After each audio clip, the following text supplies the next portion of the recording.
नमस्कार. उपवासाचं पॅटीस करण्यासाठी इथे एक मध्यम आकाराचा बटाटा त्याची साल काढून आलेखीसाईच्या खिसणीने किसून घेतलेला आहे.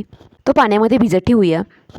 इथे मिक्सरच्या एका छोट्या भांड्यामध्ये 1 वाटी वरईचे तांदूळ बारीक वाटून घेऊया. त्यानंतर मिरची व आल्याची पेस्ट तयार करून घेऊया. कढईमध्ये थोडंसं तेल टाकून घेतलेलं आहे. त्यामध्ये आल्याची व मिरचीची पेस्ट टाकल्यानंतर 2 वाट्या पाणी घातल्यानंतर निथळून घेतलेला बटाट्याचा कीस घालून घेतल्यानंतर यामध्ये एक उकळी आल्यानंतर वरईचे पीठ घालून घेऊया व एकसारखं चांगलं हलवून घेऊया. तर इथे आपला एक गोळा तयार झालेला आहे. इथे या ताटाच्या पाठीमागच्या बाजूला थोडंसं तेल लावून घेतल्यानंतर हे मिश्रण यावरती ओतून घेऊया व आता याला चौकोन आकार देऊन घ्यायचा आहे. आता पिझ्झा कटरच्या साह्याने पहिल्यांदा उभे व नंतर आडवे काप करून घेऊया व नंतर ट्रायंगल शेप देऊन घेऊया.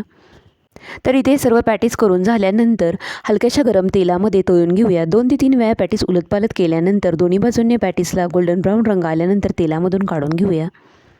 तर अशा प्रकारे इथे आपले कुरकुरीत पॅटीस तयार झालेले आहे.